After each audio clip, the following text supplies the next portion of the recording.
Bonjour et bienvenue sur le podcast du différenciateur inné. Je suis Gaël Régnier, votre hôte. Et l'objectif de ce podcast, c'est de trouver, de mettre en évidence la différence qui rend une entreprise attractive et irrésistible.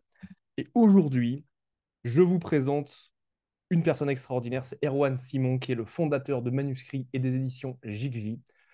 Erwan s'est lancé dans l'auto-édition en 2020 et après avoir vendu plus de 70 000 exemplaires de ses propres livres en indépendant, il a fondé avec son associé Clément Herbez l'agence de rédaction Manuscrit et la maison d'édition Jigji, où ils ont une mission double, c'est un, d'accompagner les entrepreneurs dans l'écriture, l'édition, la publication et la promotion de leurs ouvrages, et de changer la vie de dizaines de milliers de lecteurs dans le monde. À ce jour, Erwan a conseillé plus de 150 entrepreneurs dans l'écriture et la vente de leurs livres grâce à ses formations en ligne et ses prestations personnalisées. Tant et si bien qu'en 2022, sur les 15 livres qu'il a lancés, 14 ont été best-sellers et 4 se sont vendus à plus de 4000 exemplaires dans la première année de leur lancement, ce qui est, pour info, mieux que 90% des résultats des maisons d'édition. Et donc, j'accueille avec grand plaisir Monsieur Erwan Simon. Bienvenue, Erwan. Yes, Gaël, merci pour l'invitation et merci pour la présentation très précise. J'apprécie. Avec plaisir. Bah, écoute, moi, ça me fait très plaisir de t'avoir aujourd'hui sur l'épisode du podcast parce que j'ai donc lu ton livre qui est La méthode best-seller. Où en 2022, tu as mis 14, non, pardon, ça, 14 livres best-sellers et j'ai vraiment trouvé ton livre vraiment très pertinent. Moi, ça fait partie de mes projets également, tu vois, de pouvoir écrire des livres voilà, déjà sur ma thématique sur l'offre irrésistible, le positionnement distinctif et le différenciateur inné. C'est pour ça qu'on est là aujourd'hui. Et donc, euh, explique-nous un petit peu qu'est-ce qui t'a amené de passer de 70 000 exemplaires vendus en auto-édition à voilà, créer ta propre maison d'édition et aujourd'hui avoir une entreprise de prêt de plume pour les entrepreneurs qui souhaitent se mettre en avant avec un livre. Yes. Écoute, nous, ça fait avec mon associé Clément quasiment 4 ans qu'on évolue dans l'univers enfin, qu'on a décidé d'entreprendre. Tu vois, on a fait ça juste après nos études. On a le même âge, lui et moi. Et donc, on n'a jamais été, enfin, pour ma part, j'ai jamais été salarié. Lui a une petite expérience de quelques mois. Et en gros, à la base, c'est Clément qui m'a parlé de Amazon KDP comme étant une plateforme qui nous permettait de faire de l'auto-édition et de vendre des livres en auto-édition sans aucun frais de départ. Donc à partir de là, oups, là c'est bon. À partir de là, on a commencé à créer nos propres livres en auto-édition et ça a vite pris parce que pour te donner un exemple, je le commence en janvier 2020. Je fais 10 euros en créant que des carnets de notes. Donc, quand je dis créer un carnet de notes, c'est très très simple. Tu vas sur Canva, une application de design, tu crées un PDF avec une taille de page voilà, comme ça, tu vois. Tu mets que des lignes, tu dupliques cette page en fois 100, tu crées une couverture où à la place d'être ça, c'est marqué mon carnet de notes avec une image de chien, par exemple. Tu vois, les grands-mères, elles apprécient ça. Excellent. Et ensuite, tu le publies sur Amazon. D'accord. Et avec des stratégies de référencement, en allant chercher un bon titre pour le livre, un bon sous-titre. Quand je dis titre et sous-titre, c'est donc des mots-clés qu'on va utiliser dans le référencement lors de la publication sur Amazon. Ouais. Eh bien, en mettant tout ça, en optimisant tout ça, on va réussir à tomber dans les premiers résultats de recherche quand quelqu'un va chercher, par exemple, carnet de notes ou carnet chien, carnet de santé chien, ce genre de choses. Tu vois. Et à partir de là, en utilisant cette méthode, le premier mois, j'ai charbonné comme un fou et j'ai fait 10 euros. J'ai fait 10 euros Ok. de chiffre d'affaires, de bénéfices. Euh, Chiffre d'affaires est égal bénéfice. Dans le business de l'auto-édition, Amazon D'accord. te paye directement ce qu'ils te doivent. Donc, ouais, j'ai gagné 10 euros, pour te dire, et j'ai dû passer 300 heures au moins sur ce projet au mois de janvier. Eh bien, à force de continuer à travailler, de parfaire les stratégies, de comprendre davantage comment fonctionne l'algorithme d'Amazon sur ces livres, eh bien, le quatrième mois, j'ai fait 10 000 euros et 10 350 euros, je crois. Donc, Donc, tu j'ai es fait passé fois de 10 1000, euros à exactement. 10 000 euros en 3 mois. Ouais, c'est ça. J'ai fait fois 1000 sur mon bénéfice entre le mois 1 et le mois 4.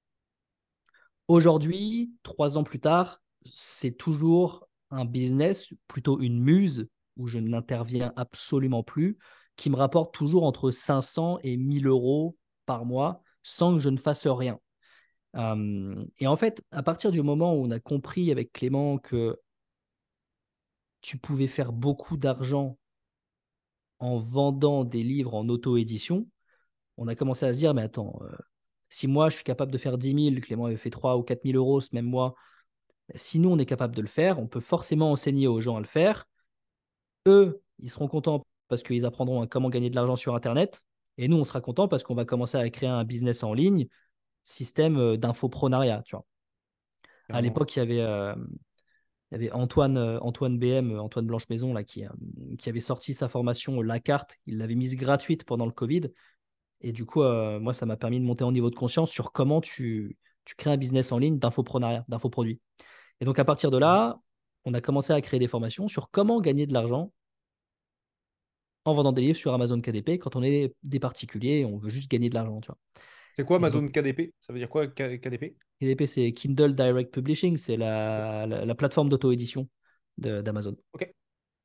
Et à partir de là, on a enseigné ouais, je dirais, on a vendu peut-être 400, 500 formations, je pense, quelque chose comme ça, je sais plus trop, sur comment tu vends tes livres, comment tu les références sur la plateforme, comment tu les crées, comment tu les designs. Bref, voilà, c'était des formations là-dessus. Et en fait, ça a bien marché. On a fait ça pendant un an. Sauf que on se reconnaissait pas vraiment dans ce système, dans ce business model, parce que t'as pas, enfin, tu vois, c'est du mass market, donc tu vends à beaucoup de gens. On a une chaîne YouTube, on attire du monde sur un groupe Facebook, etc.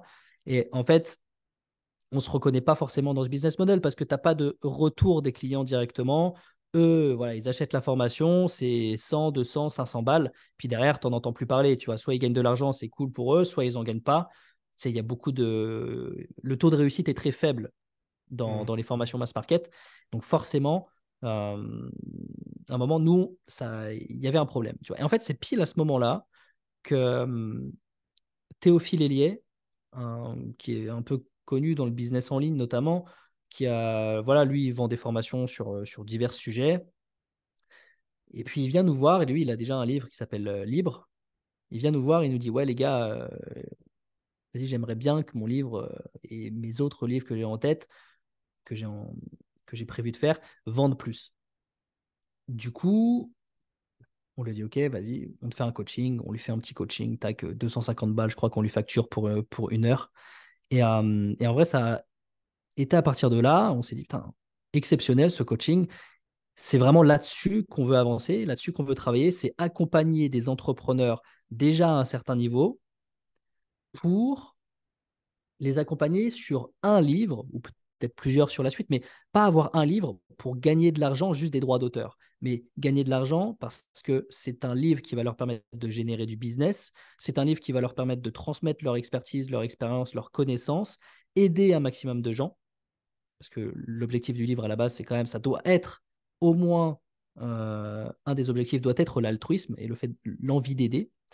Et à partir de là, ouais, c'est là, donc je dirais c'est début 2022, je crois, quelque chose comme ça. Non, non, non, même mi-2021, qu'on a eu ce déclic de se dire, OK, mais en fait, c'est ça qu'on va faire. Et on a commencé, donc, il y a maintenant 2 ans et demi de ça, à accompagner les entrepreneurs à écrire et à publier leurs livres.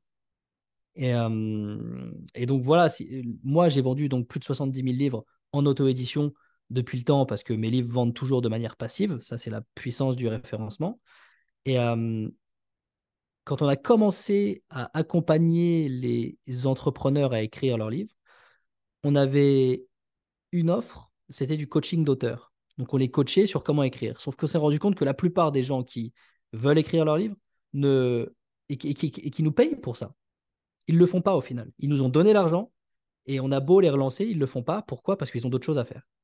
Et donc nous, ce qu'on a arrêté, on a arrêté cette offre. Et aujourd'hui, on propose aux entrepreneurs d'être accompagnés dans l'écriture de leurs livres avec un de nos rédacteurs qui sont tous des experts en rédaction de livres. Et comme ça, eux, s'ils veulent, ils peuvent l'écrire, mais ils ont également en backup, un rédacteur qui va pouvoir corriger ce qu'ils font et puis écrire tout le livre si jamais ils n'ont absolument pas le temps d'écrire le livre. Tu vois. Et donc, ouais, maintenant, ça fait vraiment 2 ans qu'on a cette offre-là où on écrit le livre intégralement. En tout cas, pour la plupart des gens, s'ils ne veulent pas mettre du temps, c'est quelque chose qu'on fait. Et au début, on auto-éditait ces personnes. On pourra rentrer dans les détails auto-édition, édition plus tard éventuellement, mais euh, on auto-éditait nos auteurs, ce qui leur permettait d'avoir leur livre disponible sur Amazon, mais c'est tout. Il n'y avait pas de relations presse, il n'y avait pas de management de leur livre sur le long terme, hormis fait par eux-mêmes. Et donc, c'était sympa pour un entrepreneur qui avait déjà une grosse audience, il pouvait s'auto-éditer, publier son livre, faire un maximum de ventes parce qu'il communiquait à plein de personnes enfin, toute sa mailing list, etc. Donc, si tu as 200 000 emails dans ta base, bah, c'est génial, tu shootes et tu fais pas mal de ventes, tu vois. Mais au-delà de ça, ça s'arrête là. Alors que nous, maintenant, on a pris la décision de créer la maison d'édition Jigji. Donc voilà, par exemple, la Jigji pour mon livre. On a sorti le livre de Maxence Rigotier, également édité chez Jigji, de la patate à 100 patates. On a édité le livre d'Alec Henry, Les nouveaux entrepreneurs, chez Jigji. Le livre de Laurent Alventosa, Maîtriser l'art de la vente, chez Jigji. Et on a d'autres références également que je n'ai pas là sur le bureau. Mais pourquoi on a fait ça? Parce que c'est beaucoup plus simple maintenant pour nos auteurs d'être reconnaissables, de s'identifier à une maison d'édition, de gagner en crédibilité aussi. Parce que quand tu es auto-édité, c'est cool, on dit ok, tu as écrit un bouquin, mais le fait d'avoir une maison d'édition, d'être brandé sur une maison d'édition, ça ajoute beaucoup de poids Ça pèse, exactement. Et, pèse dans le game. euh, Ouais. et nous, ça nous permet de faire les relations presse, Oui. donc de faire passer nos auteurs. Tu vois, tu prends Laurent, par exemple, il est passé récemment à la télévision. Là, il me semble que Maxence, aujourd'hui même, le 16 novembre, est en interview à la radio pour Mhm. son livre.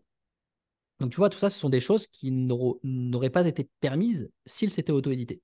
Excellent. Donc, voilà comment on en est venu concrètement à passer sur ce business model de rédaction pour les auteurs, généralement, Mhm. et également création d'une maison d'édition, parce que c'est la meilleure solution pour que les auteurs puissent vendre sur le long terme un maximum de livres et que leur message soit véhiculé correctement. Ouais, donc au final, c'était vraiment un processus organique. Ça, t'as commencé toi, ça a fonctionné pour toi. C'est passé de 10 euros à 10 000 € en 3 mois. Après, tu as une personne influente qui est venue te voir, qui t'a dit, explique-moi comment tu fais, je veux la même chose, je veux les mêmes résultats. Et de fil en Exactement. aiguille, vous avez compris l'intérêt, non pas uniquement de coacher les personnes pour la rédaction de leurs livres, mais même d'être leur prête-plume pour écrire les livres à leur place s'ils le souhaitent. Il y en a d'autres, je sais qu'ils l'écrivent eux-mêmes, mais en tout cas, c'est vraiment un service clé en main pour écrire un livre. Et Ouais. ce qui est intéressant, tu vois, une statistique, c'est 30% des Français veulent écrire un livre. Donc, Ouais. tu as en gros un tiers de la population qui veut écrire un livre. Donc, quand tu es dans une salle où il y a 10 personnes, bah, tu en as au moins 3 qui ont le désir d'écrire un livre. Mais par contre, il y a plusieurs, je dirais, mythes, et c'est que tu expliques très bien, notamment dans ton livre, de la raison pour laquelle écrire son livre. Donc on pense, est-ce que je vais être le prochain Stephen King? En France, ça va être Amélie Nothomb ou Bernard Weber. Je suis fan de Bernard Weber, Les Fourmis, j'avais adoré, j'avais dévoré la trilogie quand j'étais plus jeune. Ouais. Mais toi, vous, avec Clément, vous proposez vraiment quelque chose de très différent dans le cadre du livre. Vous avez quelque chose de vraiment très spécifique qui fait vraiment bon, on y reviendra un petit peu plus tard, mais votre différenciateur inné fait que pourquoi venir vous voir vous plutôt que les autres. Donc, quel est, tu vois, ton point de vue par rapport au livre? Comment Mm. l'utiliser dans son business? Parce que toi, c'est vraiment un outil business. C'est ça. Ouais, en Comment fait, vous voyez ça, vous? déjà, il y a 3 raisons pour lesquelles ne pas écrire un livre quand on est entrepreneur. Je pense que la Pourquoi plupart ne des gens pas qui posent. l'écrire? Pourquoi ne pas l'écrire? Déjà, on va commencer par là. Ton audience sont principalement des entrepreneurs, Oui, c'est ça? principalement. Ouais. Euh, donc, en tant qu'entrepreneur, il y a 3 raisons pour lesquelles il ne faut absolument pas écrire un livre. Première raison, c'est l'écrire pour soi. L'écrire pour soi, c'est bien si tu es un particulier, si tu fais de l'écriture pour thérapeutique, par exemple. Tu vois.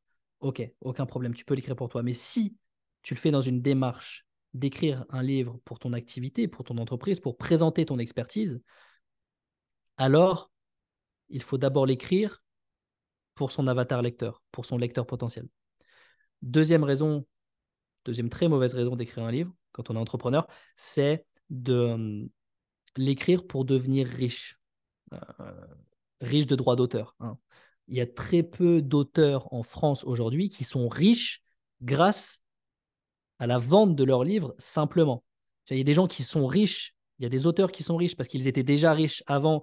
Genre Mbappé, il a sorti son bouquin, mais Mbappé, c'est pas le livre qui l'a rendu riche, c'est le football. Il y a des influenceurs qui ont vendu des milliers, des milliers, des centaines de milliers de bouquins. Bon, ben, ils ne sont pas riches grâce à ça. Ils sont riches parce qu'ils étaient influenceurs avant. Donc, ne pas écrire un livre pour vouloir être riche, il y a énormément, je dirais, il y a 99,99% de chances que vous ne deveniez pas riche en Ouais, qu'en vendant gros, votre. tu vas le vendre à ta mère, ta tante Aline et ta Non, cousine pas, pas, si elle est bien lunée, quoi. pas spécialement. Le livre, il va pouvoir vendre, mais Ok. même s'il vend 40 000 exemplaires, tu vois. J'en parlais avec Mohamed Bouclet de Ouais. Connaissance Illimitée, tu vois.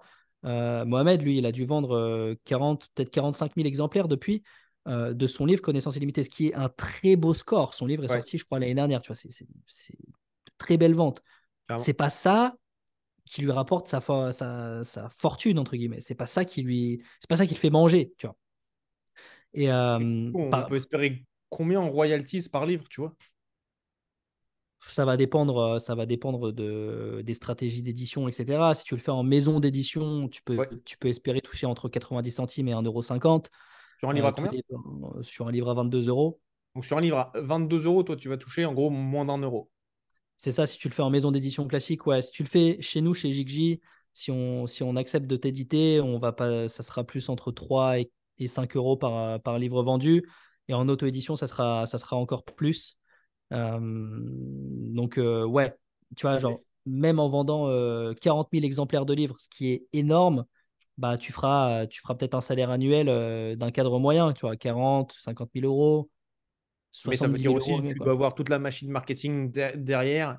Déjà que tu n'as pas quand tu es par défaut quand tu es en maison d'édition, comment ça s'appelle, en auto-édition, mais que vous apportez avec Jigji qui est tout l'aspect marketing et puissance bah, pour être vu dans les Ouais, médias, la télévision, dans des magazines, des journaux, etc.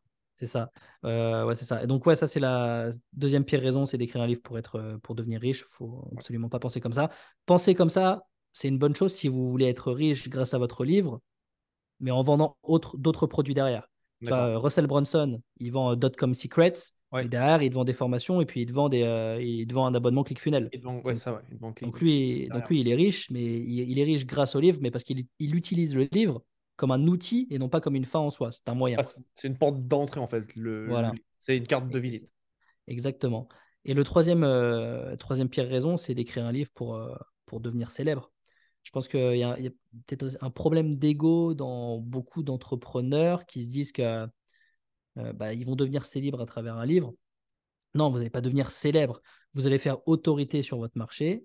Vous allez devenir beaucoup plus crédible aux yeux de personnes qui ne vous connaissent pas encore. Mais vous n'allez pas devenir la star dont tout le monde va parler sur Canal+, et sur TF1 et sur France 2. Ça peut arriver, mais ça sera très rare. Et donc, le prendre comme un objectif forcément à atteindre va forcément en décevoir 99% des auteurs. Donc voilà, ne pas chercher à devenir célèbre, chercher à réaffirmer et à solidifier sa présence, et son autorité, sa crédibilité sur son marché, c'est une très bonne chose. Chercher la célébrité à tout prix, ça est une très mauvaise. Donc voilà pourquoi ne pas écrire un livre. Maintenant, pourquoi écrire un livre? J'allais dire, là, je sais pourquoi ne pas l'écrire. Donc, si tu cherches la célébrité, oublie. Si tu cherches plein d'argent, oublie également. Et si tu veux l'écrire que pour toi, oublie aussi. C'est pas Ouais, l'objectif, c'est pas le but, c'est pas ce qui va fonctionner. ouais. Donc, comment En fait, l'utiliser du coup dans ton. Enfin, pourquoi en écrire en fait? C'est quoi tu ouais, vois, les bons drivers, les bons motivateurs? ouais. Quand j'ai rencontré Maxence Rigotier, il m'a dit une chose que je répète souvent maintenant parce qu'elle est intéressante et toute simple, hein. C'est un entrepreneur, il veut gagner trois choses. soit de l'argent, soit du temps, soit les deux. Si tu lui vends quelque chose, il faut qu'il gagne soit du temps, soit de l'argent, soit les deux. Le livre aujourd'hui, il te permet de, un, de gagner plus de clients. Pourquoi? Parce que c'est un produit d'appel, c'est même le produit d'appel phare, dans le sens où direct, j'ai écrit un bouquin, boum, ça pose l'autorité directe. Tu vois. Pourquoi? Parce que tu as l'effet de halo. Effet de halo, donc c'est un biais cognitif qui va en fait faire connecter une personne sur ah, il a écrit un livre, donc il est de tirer des conclusions. Ça va lui permettre de tirer des conclusions hâtives sur toi en tant qu'auteur. Donc ah, Gaël, il a écrit un livre. Ok, donc ça veut dire qu'il est altruiste. Il est capable de synthétiser ses idées. Il est patient. Il a, il a une capacité d'analyse. Il est intelligent. Tu vois, ce genre de choses. On va t'attribuer des qualités parce que tu es auteur. Donc, tu vas créer plus de confiance. C'est un contenu aussi qui prend du temps à lire. Donc, si ça prend du temps à lire, la relation de confiance s'établit beaucoup plus profondément. Tu Il y a une vois, intimité. là, Il y a une c'est ça. intimité qui est créée entre le lecteur et le livre. Exactement. Genre là, on fait un podcast de 30-45 minutes. Les gens qui me découvrent, bon, ils vont me découvrir, ils vont peut-être se dire, OK, sympa, mais ils vont pas me lâcher des milliers d'euros juste avec 30 minutes comme ça de podcast. Généralement, ça peut arriver, mais généralement, non, tu vois. Et si quelqu'un lit mon livre, ce sera un prospect beaucoup plus qualifié parce il Ouais. a passé 4 5 6 heures avec moi. Et je Ouais. lui ai parlé pendant 4 5 6 heures. Et donc, quand il me réserve un appel avec moi, le résultat, généralement, sur un échantillon de 100 personnes qui auraient regardé ton podcast et 100 personnes, donc, et juste regardé ton podcast, et 100 personnes qui auraient juste lu mon livre, bah, le taux de closing derrière, si moi, je les prends en appel pour leur vendre mon offre, il sera plus élevé du côté des personnes qui ont lu mon livre parce que j'ai créé plus de connexions. Tu Ouais. Et je pense qu'aussi le livre arrive à un niveau, je dirais, plus avancé dans le processus de conversion client, dans le tunnel de vente de la personne. Tu vois. Quand tu fais un podcast, c'est quelque chose qui est vraiment haut du tunnel qui permet justement bah, d'augmenter et ta visibilité, ta notoriété, etc., etc., par l'intermédiaire du média qui est ici. Mais ensuite, voilà, ça va en découler des réseaux sociaux. Ailleurs, je vais mettre tes réseaux sociaux, tous tes liens, etc., dans la description du podcast. Et ensuite, ça amène vers d'autres parties de ton business pour que les personnes te découvrent plus, qu'elles achètent ton livre, etc., etc. Ouais, en effet, enfin, il y a plusieurs stratégies. Il y a cette stratégie-là où le livre va servir de OK, moi en tant que prospect, j'ai pas envie de mettre 1000 ou 10 000 euros dans son offre. Je vais d'abord acheter son livre, qui est l'offre la moins chère que je peux acheter chez lui. Et comme ça me donnera une idée de la qualité de son travail. Et donc à partir de là, oui, il y a des gens qui vont déjà connaître l'auteur et qui vont se dire, OK, je ne vais pas acheter tout de suite son offre, mais en revanche, je vais acheter son livre. Maintenant, il y a une autre stratégie d'acquisition que nous, on met en place parce qu'on maîtrise justement très bien la partie algorithmique sur Amazon et comment vendre sur Amazon à travers l'organique et à travers la publicité. Aujourd'hui, Amazon, tu peux vendre en organique et en publicité. On fait les deux chez Jigji pour nos auteurs. Et uniquement pour nos auteurs, je préfère le préciser parce que beaucoup de personnes nous contactent simplement parce qu'elles ont déjà leur livre en auto-édition, elles veulent qu'on booste les ventes. On ne fait pas ça pour des personnes qui ne sont pas auteurs chez Jigji. Et, euh, et en fait, grâce à l'algorithme d'Amazon et à un bon référencement, eh bien, on peut aujourd'hui faire découvrir ton livre à des gens qui vont rechercher des requêtes particulières sur Amazon. Donc, si quelqu'un tape livre business ou livre Gary Vee, ce genre de choses, ou livre Alex Hormozy, tu vois, genre disons les grands qui ont de la grosse visibilité aujourd'hui sur Internet, eh bien c'est là-dessus que, par exemple, on va venir référencer le livre d'Alec Henry ou le livre de Maxence Rigotier, qui sont tous les deux des livres pas du tout similaires, mais à vision entrepreneuriale et dans l'écosystème Ils sont entrepreneuriat. Tu vois. dans cette thématique-là, en fait. Ils sont dans ces thématiques. Donc, on va pouvoir les référencer sur certains mots-clés, sur certaines recherches, requêtes, catégories, mots-clés, c'est généralement là-dessus qu'on fait le référencement. Eh bien, ça va permettre de cannibaliser en quelque sorte les gros pour aller chercher des ventes, parce que l'idée après, c'est de pouvoir impacter, enfin, de pouvoir donner envie à un acheteur qui venait pour quelque chose, d'acheter un autre produit et nous donc de pouvoir faire une vente et puis à l'auteur de générer un lead qui ne lui a pas coûté d'argent, mais qui lui en rapporte. Aujourd'hui, Maxence, il est payé pour avoir des leads. Quand il met de la publicité et qu'il paye 10 euros son leads sur Facebook, Ouais, aujourd'hui, un leads qui achète son bouquin en organique lui rapporte 4 euros ou 5 euros. Tu vois. d'accord. Ouais. Donc on inverse totalement la machine et la génération de prospects rapporte de l'argent maintenant. Grâce au Maintenant, livre. ça nécessite d'avoir les bonnes stratégies de vente. Ouais, ce que vous faites vous enfin, c'est votre responsabilité. Ce que vous faites, c'est les services que vous proposez Ce qu'on derrière. ce qu'on est, ce qu'on essaye bien sûr de faire au mieux pour chacun de nos auteurs au sein de la maison d'édition. Ouais. Donc ouais, tu as plus de clients. Tu as également plus de paniers moyens parce que Excellent. tu On peux... aime bien les paniers moyens qui sont élevés. Ouais, c'est ça, tu vois, Ça, l'idée, c'est ça c'est d'augmenter le cool, panier moyen. ça. Et comment tu fais ça? Bah, avec une stratégie de tunnel de vente avec ton livre. Donc, tu fais une publicité, une jolie publicité, et salut, je m'appelle Erwan Simon, j'ai sorti mon livre La méthode best-seller. Boum, petite publicité, ok, les gens cliquent dessus s'ils sont intéressés. Ils vont voir mon livre, je leur dis que mon livre, il est accessible seulement sur cette page à 7 euros au lieu de 17,90 €. Ils l'achètent. Qu'est-ce que je leur propose derrière? Un upsell. Upsell, augmentation du panier moyen s'ils le prennent. Ça, c'est le deuxième point. Et le troisième point, c'est la LTV. C'est que, donc la lifetime value, la durée de vie client. Ouais, ça, c'est Pourquoi? magnifique. Ça, j'aime beaucoup également. Ça fait partie des choses, tu vois, qui permettent de bien augmenter ton chiffre d'affaires, ça. Exactement. Si ton client, mais il consomme chez toi pendant un mois, bah, c'est pas la même chose que s'il consomme chez toi pendant 2 ans. Et à partir de là, le fait d'avoir un livre, il y a l'anecdote de Tony Robbins qui est ultra intéressante là-dessus. C'est qu'il y avait une femme, une lectrice, qui achète son bouquin Pouvoir illimité. Et je sais plus c'est quoi le titre. Quelque chose. C'est c'est Elle a ce Unlimited livre, Power, je cette pense. dame. Ah non, c'est pas. Oui, enfin bref. Très bien. Tony Robbins, son livre Unlimited Powers, magnifique. Quelle était l'anecdote? J'ai pas Ouais, entendu. voilà, c'est ça. Et ouais, ouais, ça a bugué, non? J'ai l'impression que ça a bugué. Ouais, j'ai l'impression qu'il y a un petit lag, ouais. Ouais, ouais, ok. Attends, je vais reprendre là. Et du coup, cette anecdote, c'est que donc il y a une femme qui achète le livre de Tony Robbins, Awaken Le the Jet- Power, The Giant Within, ouais, quelque Ouais. chose comme ça. Ouais, ça. Awaken the Giant Within, ouais. Exactement. Et puis du coup, c'est que 5 ans plus tard qu'elle a acheté son programme à 2 000 €. Tu vois. Ok. Et pourquoi?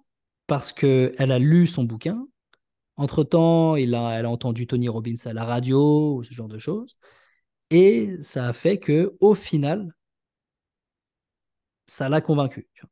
Et si elle avait juste entendu le contenu gratuit, elle n'aurait pas été convaincue aussi bien que que comme elle a fait là, c'est-à-dire lire le livre, se connecter vraiment au personnage de Tony Robbins et au-delà des contenus gratuits, eh bien elle avait son livre à la maison et putain, à un moment elle s'est dit ok, bah, c'est bon, là j'en entends parler partout, j'ai lu son bouquin, il est exceptionnel, j'achète.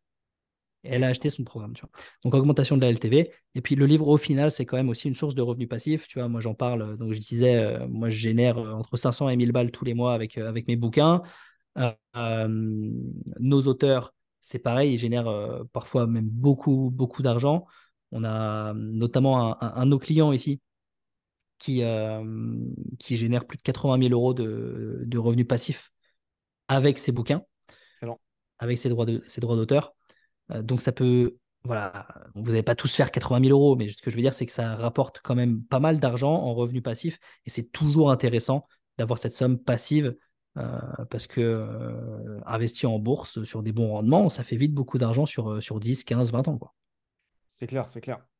Et ouais, donc le livre, j'avais un de mes premiers mentors qui était Andrew Priestley, qui était un entrepreneur australien de Dent, euh, qui disait en fait, déjà, quand tu es auteur, quand tu te présentes en networking, parce que là, tu as tout l'aspect en ligne, mais tu as aussi tout l'aspect hors ligne en networking, moi, que j'adore.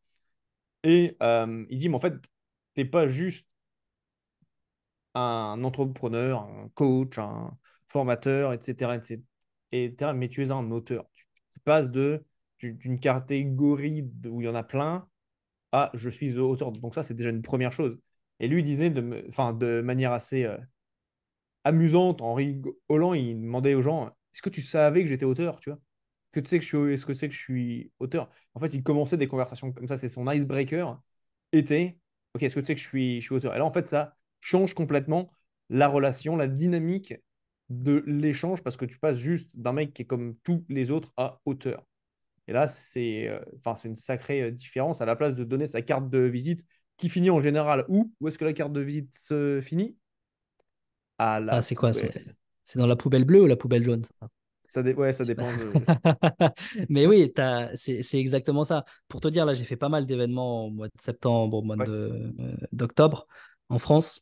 intéressant, ouais. Et en fait, à partir du moment, je le disais pas tout de suite, tu vois, mais à partir du moment où je disais que j'avais écrit un livre, on commençait à me prendre beaucoup plus au sérieux, tu vois. Tu sais, dans les événements, souvent, on se regarde un petit peu tous.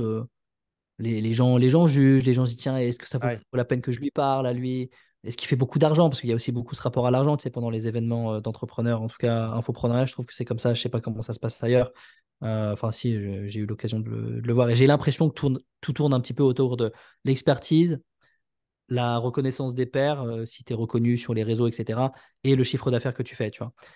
Ce qui en soi sont des critères que je critique pas parce que au moins ça permet de faire le tri et de se dire ok, intéressant, pas intéressant, intéressant, intéressant, on part. Et en fait, à partir du moment où je disais que j'avais écrit un livre, là ça shift, tu vois. Puis encore plus quand tu le montres en physique. C'est pour ça que maintenant, moi, à chaque fois que je fais un événement, je prends 5 à 10 exemplaires de mon livre, la méthode best-seller, et comme tu dis, je vais l'offrir aux personnes les plus pertinentes que j'identifie comme de potentiels bons prospects, tu vois. Parce que j'ai tout un tas de cartes de visite là à la maison. Je ne m'en sers absolument plus. Ça m'est arrivé de faire un dîner. Je donne ma carte de visite à quelqu'un. Il la laisse sur la table à la fin du dîner, tu vois. Il le fait même pas exprès. Il y pense pas, tu vois. Et je peux pas lui en vouloir, mais je me sens terriblement honteux à ce moment-là, tu vois. C'est clair, ouais. C'est Je me clair. dis putain, oh, fais chier quoi. Et puis, tu sais, j'avais limite envie de prendre l'assiette et puis de recouvrir dessus pour dire ok, qui se disent pas mince, j'y ai pas, je l'ai oublié, etc. Tu vois. Masquer les évidences, quoi. Masquer les preuves. Exactement. Et maintenant, quand j'offre un livre, de un, j'offre un livre. Je fais un cadeau. Ah ouais. C'est pas je te donne mon livre, il a aucune valeur. C'est je t'offre mon livre. Tu ferais bien d'en prendre très soin parce que si tu le veux ailleurs, il est à 17,90 €, mec. Donc là, c'est un cadeau que je te fais.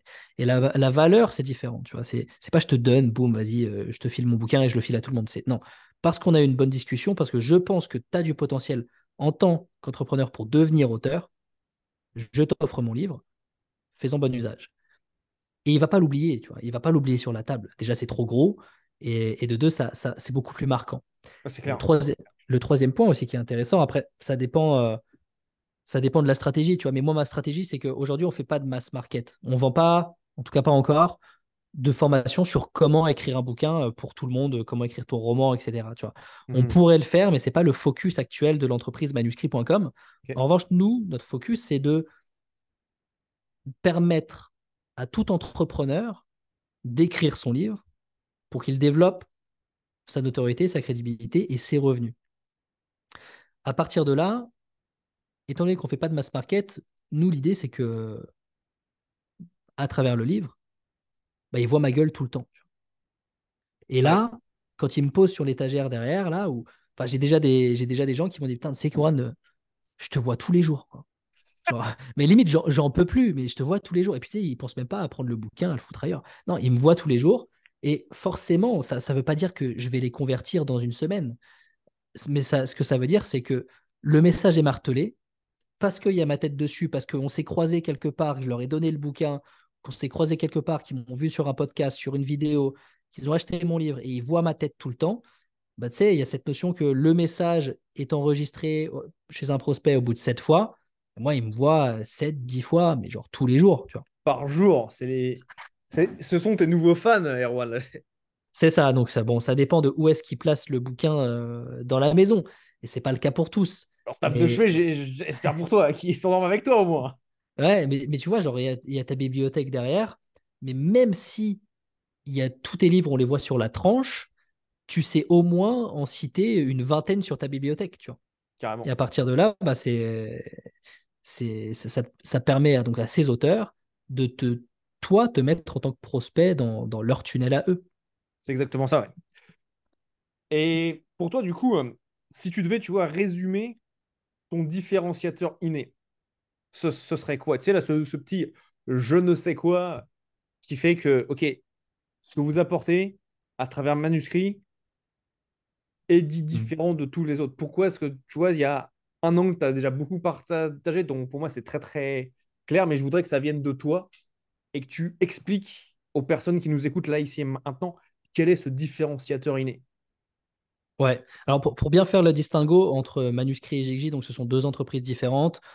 Sur manuscrit.com, donc c'est l'agence de rédaction où on va accompagner les entrepreneurs à écrire leur livre. Donc du process de, ils ont même pas eu, ils ont une vague idée de ce qu'ils veulent faire, mais ils n'ont pas encore identifié le projet. Jusqu'à le livre est écrit, maintenant il faut l'éditer. Et en fait, à partir de là, c'est Gigi qui prend le relais. Et chez Gigi, on va les éditer, donc leur faire tout le travail d'édition classique, la mise en page, la couverture, les graphismes, le référencement sur Internet, en ligne, le référencement pour qu'il soit disponible à la commande en librairie, la publicité en ligne, les relations presse, l'assistance sur le lancement du livre, etc. La communication long terme. Voilà, ce sont deux choses différentes. Et là où on se différencie vraiment de... Parce qu'il y en a plein qui font du ghostwriting, tu vois. Si tu veux... Enfin, Manuscrit a plein de concurrents, tu vois. Ouais, Et Gigi a plein de concurrents aussi parce qu'on est dans carrément. l'univers des maisons d'édition. Donc, on n'est absolument pas dans un océan bleu où je peux dire, ah bah, on est les seuls à le faire. Non. Là où on tire vraiment notre épingle du jeu et pourquoi aujourd'hui les entrepreneurs nous font confiance, et je dirais même les infopreneurs, parce que ce sont principalement des infopreneurs à l'heure actuelle. On est en train de bifurquer, enfin, d'élargir notre avatar parce qu'il y a une réalisation de la part des entrepreneurs plus traditionnels. Mais à la base, c'est principalement les infopreneurs qu'on a ciblés parce qu'ils ont déjà conscience du monstre que représente la vente en ligne, en fait. C'est 1 milliard de chiffre d'affaires mondial par jour, je crois. La vente en ligne, le business en ligne. Donc, rien qu'en France, ça représente beaucoup de millions. Et à partir de là, bah, nous, notre différenciant chez Manuscrit et chez Gigi, c'est la compréhension de la vente en ligne de produits physiques. C'est-à-dire que nous, les livres, tu Hmm, vois bien, c'est de la matière, c'est physique. c'est de la Simplement, matière. le principal axe de vente, ça va être Internet. Ça va être Amazon principalement. Et c'est là qu'on se différencie. Pourquoi? Parce qu'un bon livre qui va vendre sur Internet de manière générale, et même de manière générale, ça va être le titre, le sous-titre et la couverture. Si tu fais un bon titre du livre, moi le titre c'est la méthode best-seller. Si tu fais un bon sous-titre, le bon sous-titre, enfin le sous-titre que j'ai fait sur la méthode best-seller, c'est comment écrire un livre pour transformer des milliers de lecteurs en clients fidèles et devenir la référence de votre marché. En quoi t'identifier un bon sous-titre? C'est que la promesse est claire et il y a des mots-clés pertinents qu'on va pouvoir utiliser pour le référencement organique du livre. Donc, par Excellent. exemple, on a comment écrire un livre. Comment écrire un livre, c'est genre sur la thématique de comment écrire un livre, c'est la requête tapée par tout le monde. C'est comment écrire un livre. Les gens, ils cherchent ça d'abord. Il y a client fidèle, il y a devenir la référence de votre marché, ce genre de choses. Et, euh, et ouais, du coup, c'est la partie où nous, on se différencie vraiment, bah, c'est comment vendre un livre sur Internet aussi bien et même mieux qu'en librairie. Pour te dire qu'il y a des maisons d'édition qui nous ont contactés pour qu'on travaille avec elles sur le référencement en ligne de leur ouvrage. Et bon, il en est absolument hors de question parce que ça serait mettre en concurrence, enfin, aller faire le travail chez nos concurrents et le faire chez nous en même temps, ce qui est un peu stupide. Pour quelques milliers d'euros, ça vaut absolument pas le coup. Mais voilà, là, aujourd'hui, nous, on est convaincu qu'on est un point clé du milieu de l'édition où, un peu comme les loueurs de DVD et Netflix, on va plus s'orienter vers un modèle de Netflix. Et avec les bouquins, c'est la même chose. On va avoir plus tendance à les commander en ligne, surtout quand il s'agit de livres de non-fiction, Parce que autant les romans, les gens aiment bien aller se poser, flâner dans les librairies. C'est un peu un art de vivre, notamment en France, tu vois. Même moi, je kiffe aller dans une librairie, me poser un peu dans un rayon au calme, regarder, je sais pas, feuilleter les BD, ce genre de choses. C'est cool, tu vois. Mais pour les livres de non-fiction, qui est notre créneau à l'heure actuelle, absolument pas. Tu vois, je fais pas ça. Même pour avoir parlé avec beaucoup de consommateurs de livres, parfois même, ils vont aller regarder le livre en librairie et le commander sur Amazon plus tard, tu vois. On va Ouais, savoir pourquoi, je sais pas. Mais du coup, ouais, il y a clairement un, un changement de paradigme dans la vente de livres. Et nous, on a pris ce tournant du digital et donc de la digitalisation de la vente de produits physiques, ce qui n'est absolument pas nouveau, mais dans l'univers du livre, c'est quelque chose qui est vraiment à prendre en considération et qui n'est pas du tout pris au sérieux par les maisons d'édition traditionnelles. ouais. Donc vous êtes là où vous êtes vraiment à la pointe, c'est en termes de au-delà, oui, donc de la rédaction du livre, etc. Ce qui va vraiment être différenciant chez vous, c'est votre maîtrise de la vente de produits physiques sur Internet. Et ce qui fait que bah, vous êtes vraiment dans l'optique de comment aider vos auteurs qui sont dans des livres de non-fiction, donc dans le business plus particulièrement, bah, atteindre leur objectif et pas, vous n'êtes pas juste une énième maison d'édition et prête-plume. Et Ouais. ensuite, au petit bonheur à la chance, ça marche, c'est génial, ça marche pas, bah, c'est la vie. Vous, vous êtes vraiment investi derrière pour vraiment pousser l'entreprise Mm. dans la réalisation de ses objectifs commerciaux.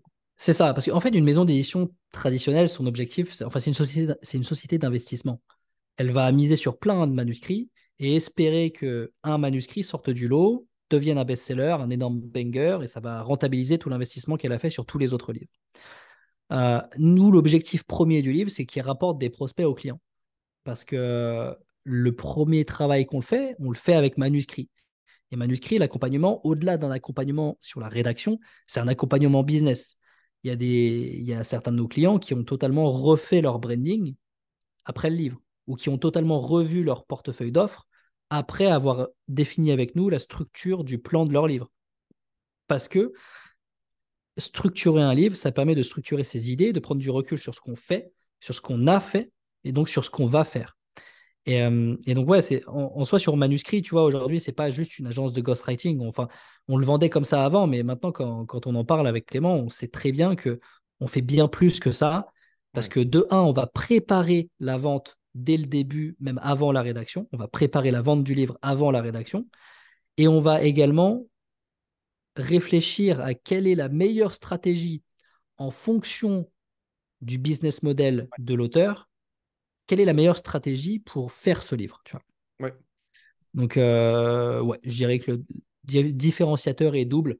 Un sur manuscrit, qui est la construction du livre, et deux sur Jigji, qui est la vente du livre. Ouais, c'est un peu à la place, tu sais, il y a des livres, ça s'appelait le livre dont vous êtes le héros. Vous, c'est un peu le livre qui vous rapporte des clients, quoi. Bah, c'est exactement ça. Mais c'est marrant que tu dises ça parce que j'en parlais avec un potentiel futur projet de livre, d'un livre comme ça où vous êtes le héros. Et il y a des belles choses à faire là-dessus aussi. Un petit peu plus complexe à réaliser, mais il y a Ouais. des très belles choses à faire sur ce type de bouquin. Ouais. Excellent, excellent. Et du coup, quelles vont être bah, tes ambitions à toi et puis à Clément dans les mois et les années à venir? Où est-ce que vous voulez aller?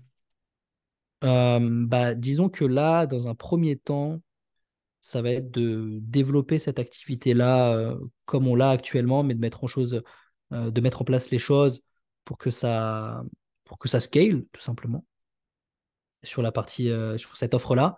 Et ça va être également de prendre de plus en plus de références et d'avoir de plus en plus de gros best-sellers sur la maison d'édition Jigji. Ça va être un bel enjeu aussi, parce que ouais, il y a beaucoup de choses à faire avec la maison d'édition et pouvoir vendre des centaines de milliers d'exemplaires tous les ans, ça serait vraiment top. D'avoir cet impact-là, en fait, sur le monde. Parce que là, OK, aujourd'hui, on aide, je sais pas, entre 20 et 40 entrepreneurs par an Oui. à écrire leurs bouquins. Et ensuite, ce qu'on ne voyait pas avant et ce qu'on voit aujourd'hui, c'est que au-delà d'aider 20 à 40 entrepreneurs par an, bah, en fait, maintenant, on aide des milliers de lecteurs par an en lisant nos produits, tu vois. Et donc la mission, elle est double aujourd'hui. Ça va être de pouvoir aider un maximum d'entrepreneurs à écrire leurs bouquins pour qu'ils puissent développer leur business. Et à côté de ça, avec Jigji, ça va être d'aider un maximum de personnes en leur proposant des ouvrages toujours plus qualitatifs et avec des personnalités encore plus expertes de leur domaine. Aujourd'hui, comme je te disais, on a beaucoup d'infopreneurs et c'est toujours un grand plaisir d'accompagner des personnes du milieu du business en ligne ou digital. Ouais, voilà, donc, beaucoup de coachs, de freelance, de CEO d'entreprises, d'infoprenariat, etc. Mais à côté de ça, on commence aussi à avoir beaucoup de personnes dans le domaine, enfin, c'est dans la publicité, mais physique, par exemple, tu vois, Ouais, euh, dans le bâtiment, dans le BTP, ce genre de choses. Enfin, ouais, il y a beaucoup de thématiques qui sont à aborder et qui méritent leur livre, en fait. On ne réalise pas, ouais, mais qui méritent leur livre. Et donc, ouais, l'objectif, c'est de pouvoir développer tout ça. Et puis, je pense à un moment, peut-être aussi d'aller développer la partie comment écrire un livre. Parce que tu le disais en début de podcast, c'est le rêve de 33% des Français d'écrire un livre. Et il y a un Français sur trois qui rêve d'écrire un livre, et pourtant, il n'y en a même pas un sur 10 000 qui le fait vraiment. Donc, ça fait beaucoup de frustrés, mine de rien, tu vois. ah, c'est clair. Et à Et partir de là, pourquoi pas les aider au maximum à pouvoir réaliser ce rêve. Ça peut être aussi une des missions sur les années à venir. Mais quoi qu'il en soit, aujourd'hui, c'est de développer les deux entreprises, développer les deux missions, ouais, deux visions. excellent, excellent, excellent. Et tu vois, il y a quelque chose moi, qui m'a vraiment touché dans ton livre. Euh, c'est ces deux aspects où tu parles de faire les choses aussi bien pour un aspect égoïste que pour un aspect altruiste. Et ça, c'est vraiment quelque chose où je me suis dit, c'est vrai. Souvent, on pense soit à l'un, soit à l'autre, mais pas aux deux en même temps, tu vois. Hmm. Et c'est ce que tu résumes, ce que tu expliques très très bien là, c'est ouais, ok, bah, ok, les business vont avancer, ça va leur permettre de se développer et également ça va apporter énormément de valeur bah, aux lecteurs. Et ça, c'est quelque chose ouais, que j'ai trouvé vraiment pertinent et je me suis dit, putain, ouais, s'il y a plus de personnes qui réfléchissent dans ce sens-là, avoir les deux aspects aussi bien altruiste, qu'est-ce que j'apporte, mais aussi qu'est-ce que moi je gagne, bah, c'est vachement décomplexant, tu vois. Ouais, c'est ça. Il y a vraiment une relation win-win, tu vois. Enfin, Ouais, j'ai envie de dire, dans notre cas, c'est win-win-win. Parce que quand je vends une prestation, ouais, je gagne, ouais, ok, je suis prestataire de service. Le client gagne, parce qu'il a évalué que le prix que je demande est inférieur à la valeur qu'il va recevoir. Donc, normalement, il est gagnant. Pour voir les résultats de nos auteurs, je sais qu'il est gagnant. Donc, un gagnant ici, un gagnant là. Et le troisième gagnant, c'est le lecteur qui, ouais, pour 20 balles, 25 balles, 15 balles, va avoir accès à toute la connaissance d'un expert qu'il aura peut-être jamais l'occasion de rencontrer en vrai, ou seulement s'il paye une formation à 10 000 balles, ou 5 000 balles, ou 1000 balles, ou que sais-je. Tu vois. Donc, il y a trois gagnants, le triangle des winners. Et, excellent. et ouais, en effet, c'est la bonne vie. Est-ce que c'est la bonne vision? Je sais pas, mais c'est une bonne vision, en tout cas, de voir les choses. Ouais, c'est clair. Si des personnes qui nous écoutent, toi qui nous écoutes, souhaitent rencontrer et connecter avec Erwan, quelle est la meilleure plateforme pour entrer en contact avec toi, Erwan? Le meilleur moyen, c'est de nous envoyer un email directement par Sur mail, le quoi. mail que je mettrai dans la description du podcast. Vas-y, parfait, on fait ça. Et ça, ou si tu veux, si tu as des réseaux sociaux, je sais pas si tu as Insta, Twitter Ouais, ou après, vous Facebook, pouvez etc. complètement me suivre sur Instagram. C'est Erwan the Publisher. Ok, je Donc, mettrai le lien aussi. tu pourrais mettre le lien aussi, Ouais, ouais. ouais. Et puis j'attends avec impatience votre retour sur mon livre, La méthode best-seller, si vous décidez à Carrément. l'acheter et le lire. Bah, je mettrai le lien aussi. Donc, il y aura les liens qui seront dans la description pour les personnes qui veulent rentrer en contact avec toi et puis lire ce que tu as déjà produit. Euh, Si tu as deux personnes, ou allez, une autre personne où tu me dis ce serait cool qu'elle passe sur ce podcast, qui aimerais-tu avoir? Qui aimerais-tu écouter? Sur ce podcast, qui est-ce que j'aimerais écouter? Écoute, tiens, il est là, on va Il dire est là, Maxence Rigotier. Est-ce que tu l'as Maxence déjà eu? Rigotier. Et c'est dans le. Ça devrait pas tarder. Ça devrait arriver? Bah écoute, Maxence, ça devrait pas tarder, hein. très bien. Excellent, excellent. Bah, ça m'a fait plaisir de t'avoir aujourd'hui, Arwan. Bah merci Gaël pour l'invitation, un plaisir partagé. De même. Et puis, bah, écoute, à très bientôt. Salut Prenez, Gaël. prenez soin de vous. Bye bye. Ciao.